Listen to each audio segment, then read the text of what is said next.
What's going on, guys? Today I'm back with another H.A.T format replay review for you guys. If you're interested in sending in your H.A.T format replays, you can go down to the video description and find all the information on how to go about sending those in. Anyways, the matchup I have for you today, we have Polecats, who is going to be on Sylvan, versus Back, who is going to be on Mermail. Hopefully this will be a good match, but the only way to know for sure is to actually check it out. So without further ado, let's get started. Here, it looks like Polecats is going to win the rock, paper, scissors and get to start this one out. Opening hands, we see Miracle Fertilizer, Sylvania, Upstart, Princess Sprout, and Foolish. And on the other side, we see Gund, Fiendish Chain, Gen X Controller, Salvage, and Soul Charge. A bit of a rough hand here from Back, but we will have to see. Here, Polecats will get a draw for turn, getting a copy of Hermitry, and let's see how they choose to start this one out. They're going to start by activating Sylvania, using Sylvania and pitching the copy of Hermitry, and then from there going and stacking the copy of Sylvan Charity, which they can go and upstart into, and then from there we are going to see a Sylvan Charity activated, drawing into Soul Charge, Sylvania, and Miracle Fertilizer, putting the Princess Sprout and the Sylvania back on top of the deck, and now being able to go and activate the copy of Miracle Fertilizer to bring back the copy of Hermitry, and then from there the Hermitry can trigger excavating and sending that copy of Princess Sprout to graveyard, and then drawing into that copy of Sylvania that they knew was the next card. And then from here, the Princess Sprout can special summon itself as a level 8, and it looks like they are then going to overlay into a copy of Felgrand, and taking a second to think, they are going to go and set a bluff copy of Foolish Burial, and it seems they didn't want to overextend way too much, because I guess in theory, depending on if they are on multiple Felgrands or something, they could have in theory like used Foolish, send another copy of a Hermitry, and then like use the Felgrand on itself by detaching the Hermitry, go for a Soul Charge, bring back both Hermitries, and like kind of go from there. But no reason to really overextend early on, especially if they don't know what their opponent is on. But here we are going to see Back draw into a copy of Marksman, and it looks like they are just gonna go and scoop it up. That hand was very rough, and already given that Polecats here did have the Felgrand on board, as well as they did have the Fertilizer, they had the Sylvania, they were in a pretty good spot, already set up pretty well. So it looks like Back is going to start out this game number 2 completely blind, basically. Well, I guess for Polecats, it's completely blind. But opening hands, we see Divine Wrath, double Coma Shroomo, Terraforming, and Foolish. Wow, they really like opening that one of Foolish Burial. And on the other side, we're going to see Teus, Maxi, Soul Charge, Dragoons, and Soul Charge. And here they will get a draw for turn, getting a copy of Lind. So honestly, having Dragoons plus Teus turn 1 is very solid. Plus having like Soul Charges and Maxi for anything Polecats throws at them is very solid. So here we are going to see starting this one out with the Teus ditching Dragoons, and then here the Teus is going to add a copy of Pike, and then a copy of Lead is going to be added off of the copy of Dragoons, probably just so that they can have a extra level 7 that they don't really care about, that they can pitch and eventually Soul Charge back into, if I had to guess. But anyways, here we're going to see the Pike normal summon, discarding the Lead for its effect to get a copy of Gund, and then from there we are going to see that Soul Charge going for the Dragoons as well as the copy of Lead, and from here we are going to see a overlay into a copy of Bahamut Shark, detaching and summoning a copy of Mermail Abyss Strike, and then from there the copy of Dragoons is able to trigger to add a copy of Mooling Glacia here, and it looks like they're actually summoning the Trite in attack, and then here they are going to go and use the Lead effect, which can basically tribute a face-up attack position Mermail monster to discard a random card from the opponent's hand, and here they're going to hit that copy of Foolish Burial. That is very strong, and then overlaying into a copy of Dracosack. All right, and here they are going to detach the Lead to get 2 tokens here, and then using the Dracosack to then pop the copy of Bahamut Shark, which does put them at exactly 5 waters, so they can then go and special summon that copy of Mooling Glacia and rip 2 more cards from Polecats' hands,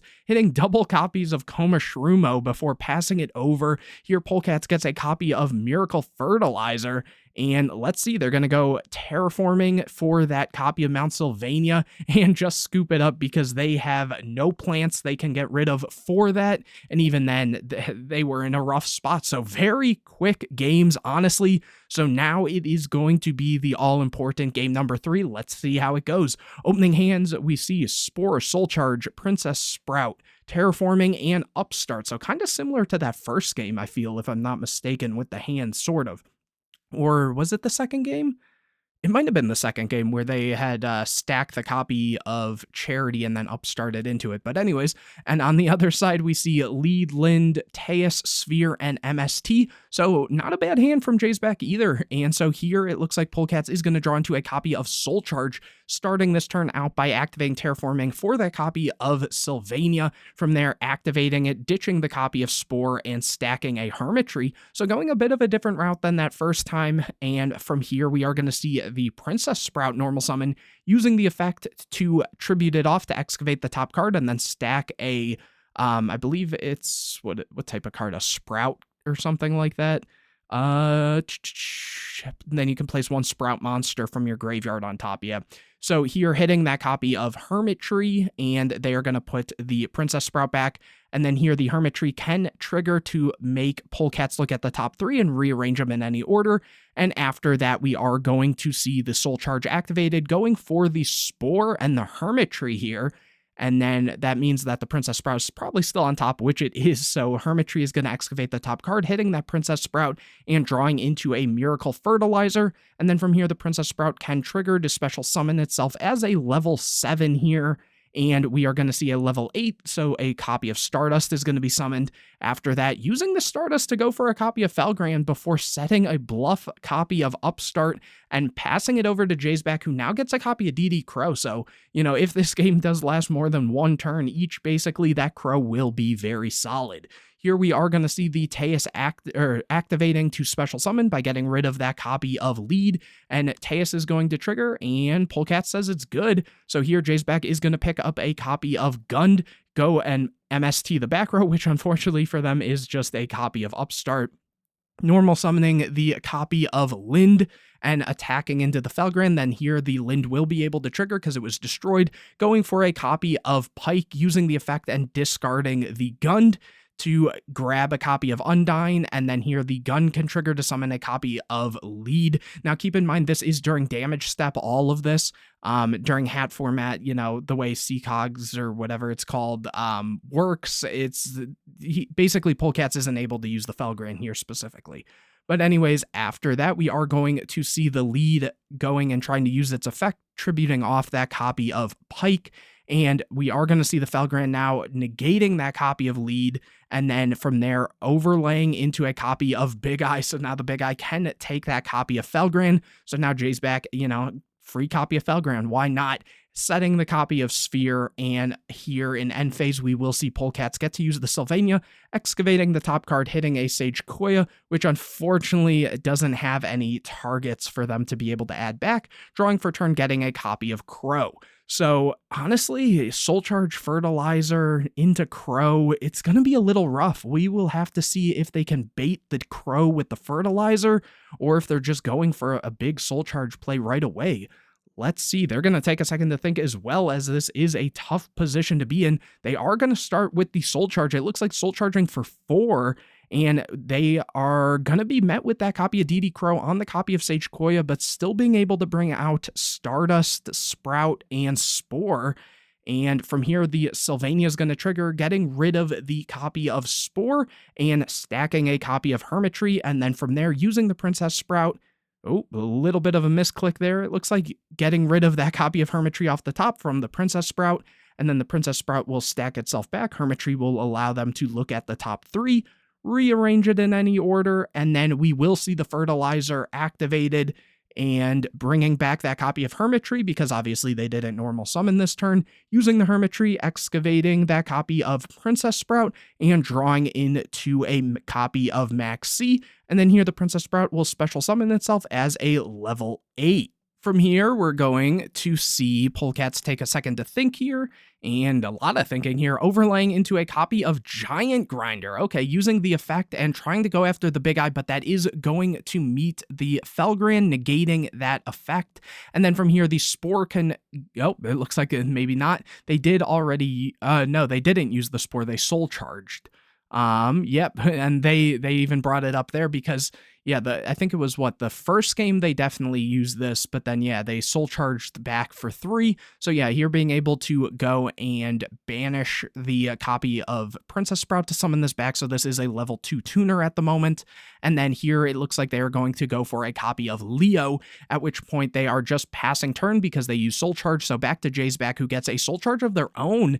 And what did they have in graveyard? They do have a bunch of stuff in graveyard. So let's see here. Summoning that copy of Genix Undyne using the effect and sending a copy of Title and then adding a copy of Controller.